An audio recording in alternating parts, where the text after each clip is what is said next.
ушул хиппичилердин деги эле ушул хиппи субмаданиятынын ички табиятын өзгөчөлөнүп турган дагы бир ушул атрибутикаларга токтоло кетсек, биз жана жогоруда айтпадыкпы, ушул хиппи субмаданиятынын философиясынын өзөгүн, деги эле дүйнө таанымынын өзөгүн бул чыгыш диндерине камтылган айрым идеялар түздү депчи. Мына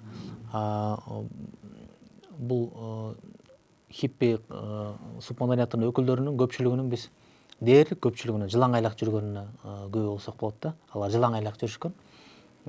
Себеби бул ошол чыгыш диндерине камтылган ахимса принцибинен келип чыккан.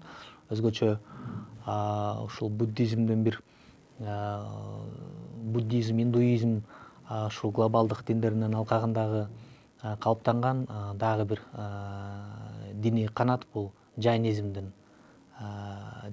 таасири астында ушул жылаң айлак жүрүү, мындайча айтканда ушул эрежеси ушул хиппичилердин арасында калыптанган деген ой пикир бар да.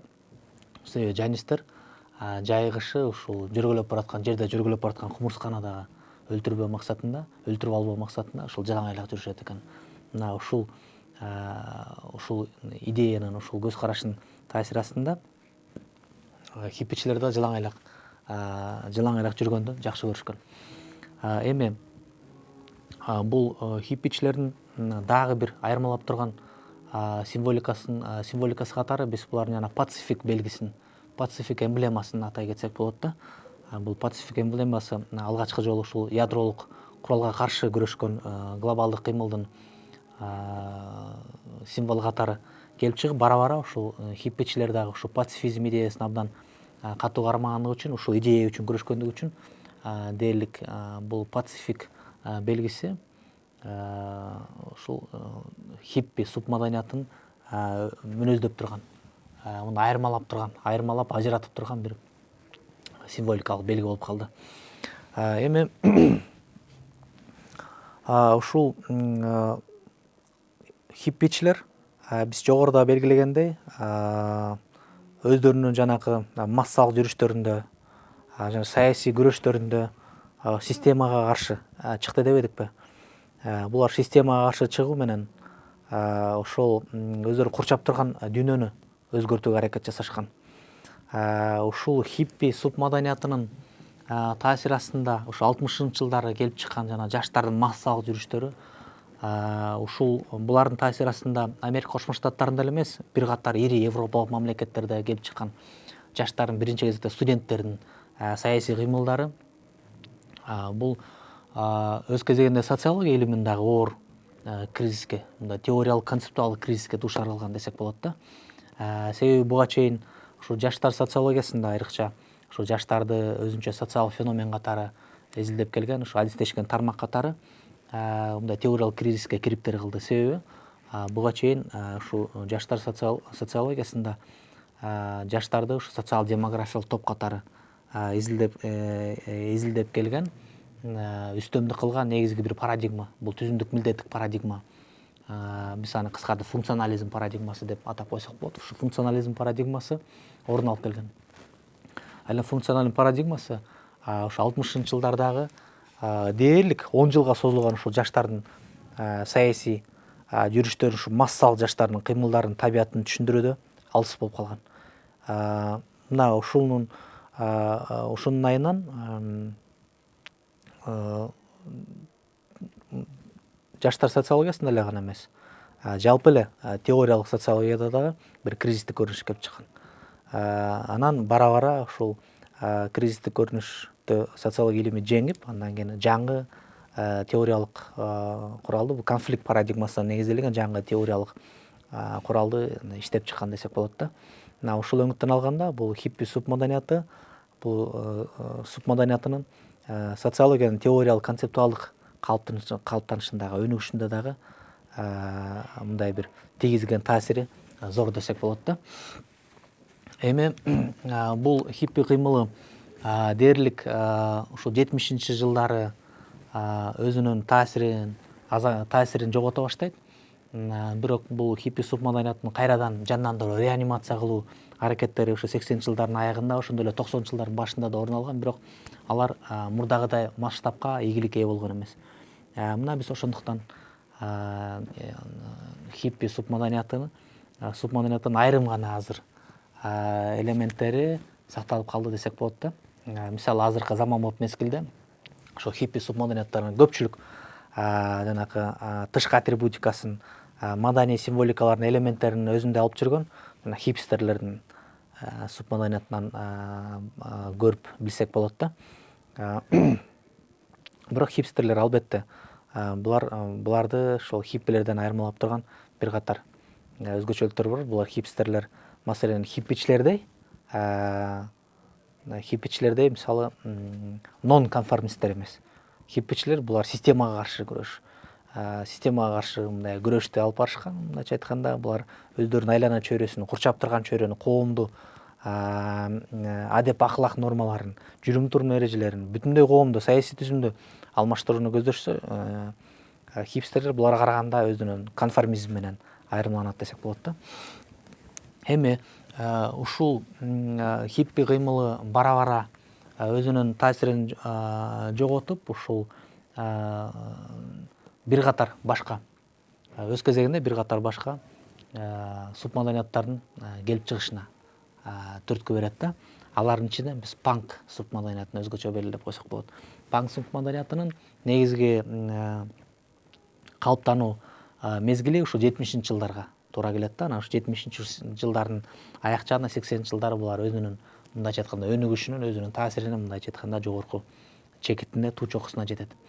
Панк субмаданияты бир эле мезгилде Америка Кошмо Штаттарында, ошондой эле Улуу Британияда калыптана баштайт. Бул панк субмаданиятынын этимологиясына кайрылардан мурун биз азыр эсибизден чыгып кетиптир. Хиппилердин этимологиясын биз айтпай кетиптирбиз. Ушуга бир эки ооз сөз токтоло кетели да, анан панктар тууралуу кеп кылалы. Бул хиппи деген терминдин каяктан, кантип, кайсыл учурда келип чыккандыгы тууралуу дагы ушул жаштар социологиясында бир катар талаш тартыш пикирлер бар да. Бирок ушул башында албетте бул хиппи деген терминдин, аталыштын ушул кайдымкы күнүмдүк лексиконго кирип, сүңгүп кирип, сиңип мындай популярдашып кетишине ушул масс медиа каражаттарындагы ролу бул жерде абдан зор. Биринчи кезекте ушул журналисттер тарабынан ойлонуп табылган, популярдаштырылган деген идея бар. Хип деген бул жаргондук англис тилинен бул мындай башкалардан өзгөчөлөнүп турган, мындай бир келесоо чалыш деп коебузбу. Бир демек башкаларга такыр, башкачалардан обочолонуп турган, такыр өзгөчөлөнгөн, айырмаланып турган бир адамды мүнөздөшкөн да ушул аталыш менен. Анан бирок бул аталышты хиппичилер өздөрү жактырышкан эмес. Алар өздөрүн фриктер деп аташкан. Бирок болбой эле баягы бул кыймылдын эволюцияланышы менен баягы масс медиалык дискурста, анан ошондой эле күнүмдүк лексикондо ошо хиппи деген термин көбүрөөк таралып, мындай бекем орун алып калды да. Мына ошондуктан биз жаштар социологиясында да көбүнөсү ошо хиппи деген терминди колдонобуз. Ошол эле учурда хиппичилерди айрымдар хипстерлер деп да атаган ошол убакта. Бирок хипстер деген термин ошол убакта эмес, мына биз өзүбүзгө болгондо ошо 2000-жылдардан баштап, азыркы биздин заманбап мезгилде бул термин популярдашып кеткендиги тууралуу биз мына жогоруда да бир аз айтып өттүк. Эми кайрадан панктарга кайтып келсек, бул панк субмаданияты ошо хиппичилердин кыртышынан өсүп чыккан деген илимий көз караш бар. Себеби булар өздөрүнүн жүрүм турумундагы ушуну менен түшүндүрүшөт да. Булар мына хиппичилер системага каршы күрөшкөн. Булар өзүнүн айлана чөйрөсүн, курчап турган коомду жана коомдук түзүлүштү өзгөртүүгө аракет кылышкан. Бирок системаны булар өзгөртө алган жок. Система ошо хиппичилердин керек болчосу өздөрүнө жутуп алды. Демек, бул системаны өзгөртүү мүмкүн эмес экен. Демек, келечек жок экен деген сыяктуу ушу пессимисттик идеялар. ушу пессимисттик көз караш, пессимисттик дүйнө тааным панк субмаданиятынын ички философиясынын өзөгүн түзгөн десек болот да. Анан булар демек системаны өзгөртүүгө мүмкүн эмес экен. Демек эмне кылыш керек? Демек өздөрүнүн жүрүм туруму менен, өздөрүнүн керек болчу болсо тышкы келбети менен өздөрүн курчап турган адамдарды коркутуп үркүтүп туруш керек. Башкача айтканда, ошол коомдон, жалпы маданияттан такыр эле обочолонуп бөлүнүп, изоляцияланып, керек болчу болсо айрым учурда өзүнчө бир социалдык топту түзүп калды десек болот да. Анын үстүнө бул панк субмаданиятынын калыптанышы экинчи жана дүйнөлүк экономикалык кризис учуруна туш келип калат. 70 жылдар ушу мунайзат кризиси келип чыккандыгы бизге маалым. Ушул кризистик абал бир жагынан ошол убактагы жарандардын экономикалык акыбалын бир кыйла начарлаткан. Ошол эле учурда мамлекеттер, мисалы европалык мамлекеттер, алдыңкы экономикалар өздөрүнүн жарандарына мамлекеттик жөлөк пулдарды, башкача айтканда пособияларды төлөп берип турганга кудурети жеткен. Ошонун айынан муну да бир себеп катары кабыл алсак болот. Бул айрым жаштардын, айрым жарандардын катмары келип чыккан мамлекеттин багуусунда. Ал катмарлар иштебейт, бирок ошол эле убакта өздөрүнүн балдарын, мындайча айтканда, каржылоого, аларды камсыз кылууга мүмкүнчүлүгү жеткен. Мына ушул себептен дагы бир чети ушул панк маданиятынын калыптанышын, субмаданиятынын калыптанышын түшүндүрсөк болот. Бирок албетте мындан башка дагы тарыхый шарттар болгон. Биринчи кезекте ушул биз жогоруда белгилегендей хиппи субмаданиятынын ошо деградацияланып, өзүнүн таасирин жоголушу, анан ошолордун кыртышынан жаңы субмаданияттын бөлүнүп чыгышы. Демек, булардын тышкы атрибутикасы тууралуу кеп кыла турган болсок, панктар демек бизде келечек жок экен, демек системаны өзгөртүү мүмкүн эмес экен. Демек эмне кылыш керек? Демек өздөрүнүн керек болчу болсо биз жана жогоруда айткан тышкы келбети менен дагы ушу протесттик бир маанайды, алардын протесттик көз карашты чагылдырып, ошо жана протесттик идеяны ишке ашырыш керек. Демек, булар өздөрүнүн жүрүм туруму менен, ошол эле баягы бизге эң эле таанымал болгон чачынын жасалгасы менен, жана иракес деген чачынын жасалгасы менен, булар ошол коомдо кабыл алынган тартипке, коомдук нормаларга каршы экен, демек системага каршы экен, ошону менен чагылдырып көрсөтүп турушкан да, демонстрациялап турушкан. Чачын жасалгасы демекчи ушу панктарды айырмалап турган ошо иракес же болбосо чокчойтуп төбөсүнө чачты тургузуп алуу үчүн ар кандай булар жана заттарды колдош, косметикалык заттарды колдонушкан. Керек болчу жана пивону да колдонушат экен, сыраны ысытып, ошонун эфирин бөлүп алып, ошонун жардамы менен чачтарын тургузушкан экен.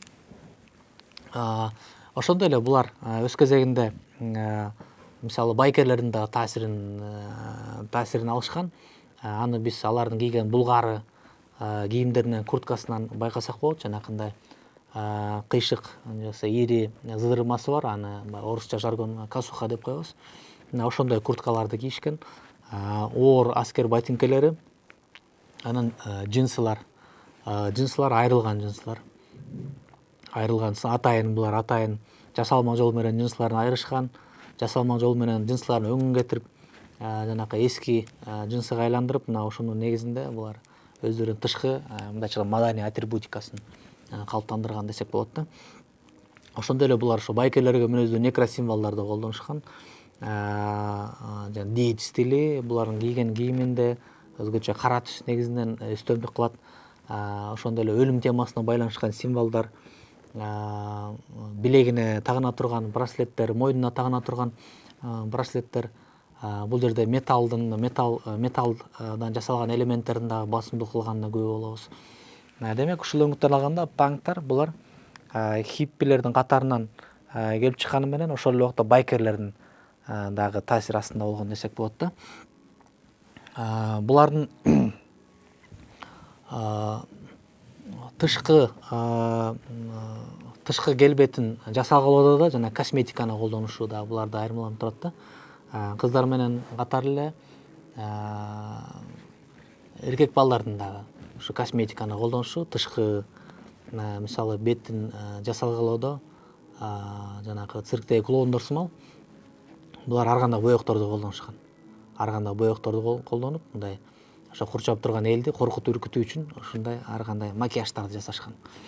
Мына бул дагы ушул панктарды башка субмаданияттардан айырмаланып турган бир атрибутикалык белги деп койсок болот. Дээрлик ушул панктар субмаданияты калыптанып аткан мезгилде дагы бир жаңы жаштардын субмаданияты келип чыкканына көп болобуз да.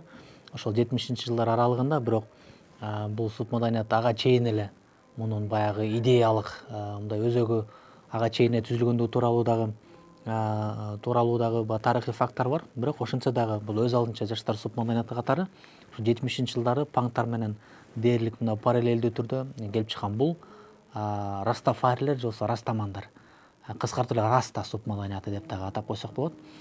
Бул раста субмаданияты же болбосо растамандар булар Ямайка аралында келип чыгып, андан кийин ушу 70-жылдар жылдары Америка Кошмо Штаттарына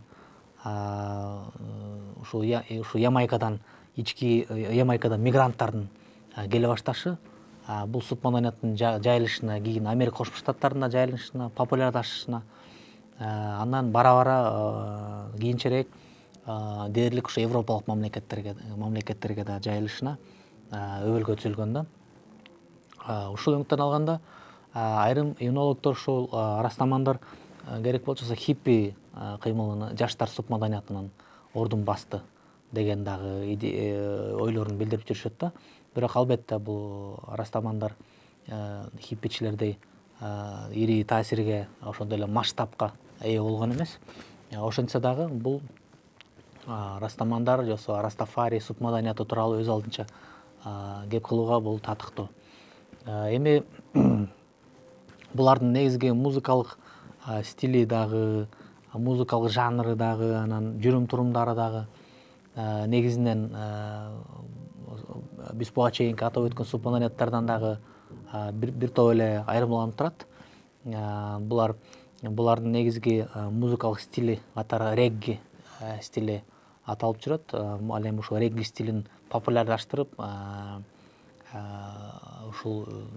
ушул стилде өзүнүн чыгармачылыгын алып барган музыкант жана Боб Марлини атап койсок болот.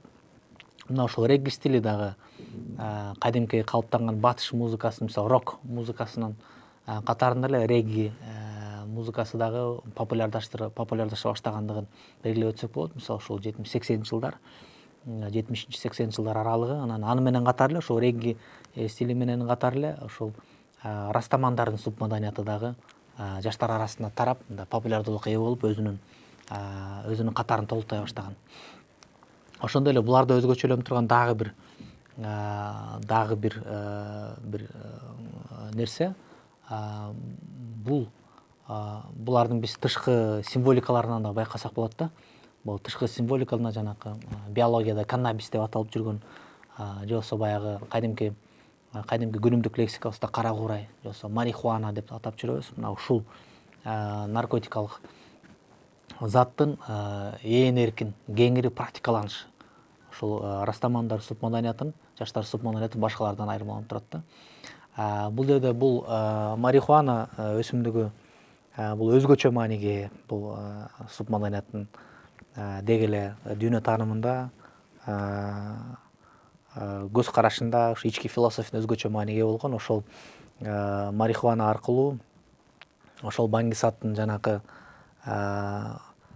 таасири астында акыл эсти кеңейтип, башка бир чыныгы болмушка өтүп кетүү мүмкүнчүлүгү түзүлөт деген буларда ишеним болгон.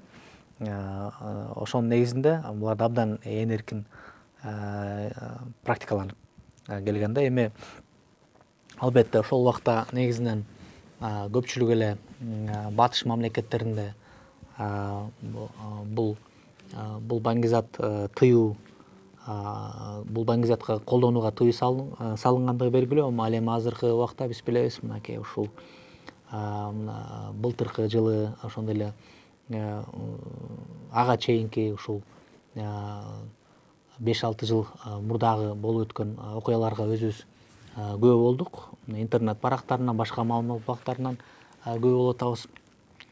Ошол эле бир катар Батыш Европанын мамлекеттеринде бул өсүмдүк расмий түрдө мыйзамдаштырылды, легалдаштырылды, мындайча айтканда. Жаса ээн эркин тиешелүү жерлерде, мисалы аптекаларда бул баңги заттардын сатылып жаткандыгын бизге маалым болду десек болот да. Мынакей ушундай бир бул баңги затка карата көз караштарын дүйнөлүк деңгээлде алып карасак дагы көз карашты, мамиленин трансформацияланышын мына биз ушундан да көрсөк болот. Эми бул растафарилердин тышкы келбетин айырмалап турган дайыр көрүнүш бул алардын чачын жасалгасы. Буларда чачты узун коюу, жана баңги заттарды колдонуу кандайдыр бир деңгээлде ушу хиппичилерге буларды жакындаштырып кетет. Бирок булар ошол эле учурда эгерде хиппичилер көбүн эсе ушул чыгыш диндеринде, ушул чыгыш маданиятында калыптанган маданий элементтерди колдонууга аракеттенишсе, бул растафарилер мисалы Африка элдеринин маданиятында келип чыккан ушул айрым элементтерди, мисалы символикаларды колдонууга аракет кылат да. Ошондой эле африкалык элдердин ашканасы дагы популярдуу бул растафарилердин арасында. Анан ошондой эле булардын жана чачын жасалгасында дагы биз байкасак болот да. Ушу Африка элдеринин ушул чач жасалгалоо маданиятынын таасирин байкасак болот. Булар чачын узун кылып өстүрүп, анан жанакындай чачын өргөн сымал чачын өрүп, аларды мындай дред деп аташат. Чачын узун самсалатып, аны биз азыр заманбап мезгилде африкалык чач жасалгалоо деп атап жүрбөйбүз. Мына ушул сымал чачтарын жасалгалап жүрүшөт.